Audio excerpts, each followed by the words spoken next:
Let's run through the big highlights on this. First of all, what do you think of where we stand in the equity markets right now? Yeah, I mean, it's an economy that's not really at risk of imminent recession.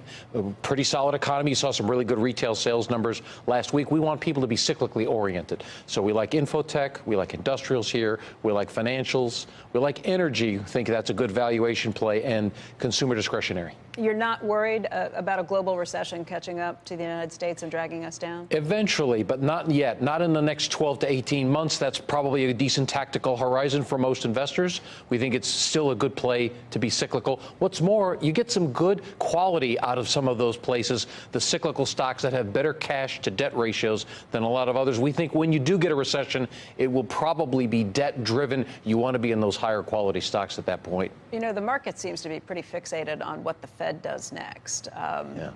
How about you? How much of this global outlook, or how much of the U.S. equity outlook in that portion of it, is dependent on whether the Fed decides to cut rates in the next few months? Certainly the market is looking for the Fed to do something. We think that might not happen quite as soon as the market expects. But in terms of the global economy, it reminds us a lot of 15 and 16. And you'll remember there were a lot of people talking about the ineffectiveness of monetary policy at that point. What you really need is some demand stimulus.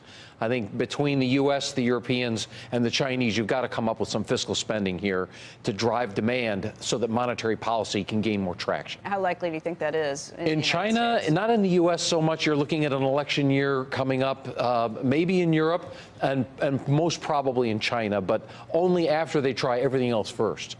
All right. I was going to say, this path does sort of resemble that 2016 model. You had that global recession scare, a comeback.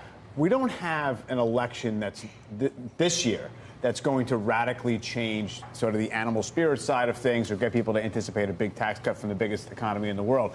Do you think that means that we're sort of stuck in a range here, or how will it play out if we don't get some kind of coordinated demand stimulus? If you don't get that coordinated stimulus, probably stocks only grind higher, and you go long periods of time where, like we have been in the last couple of months, you're between 100 points on the S&P.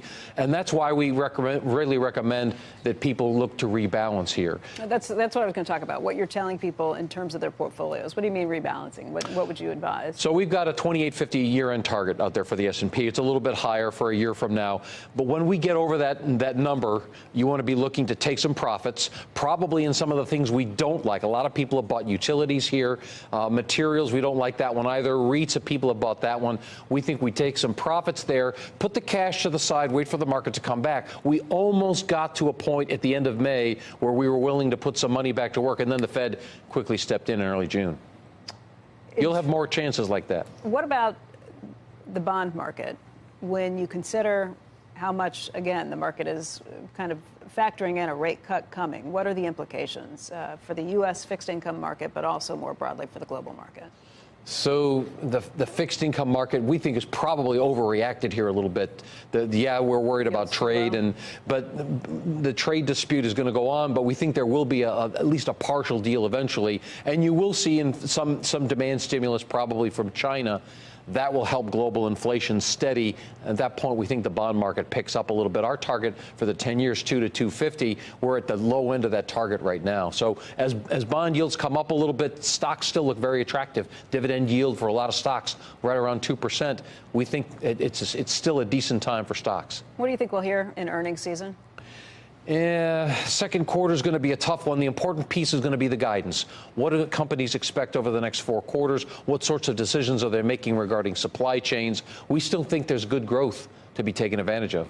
You get the sense, though, that CEOs are maybe more reluctant to stick their necks out right now, not knowing what's going to happen with so many of the trade deals or other situations? That's a problem, especially for multinationals. You know, you're going to have some supply chain disruptions. You're going to have some supply chain readjustments. Those, in the long run, aren't necessarily going to be bad things, but in the short run, yeah, they do create some uncertainty. Look for that opportunity again to rebalance, stay with higher quality stocks.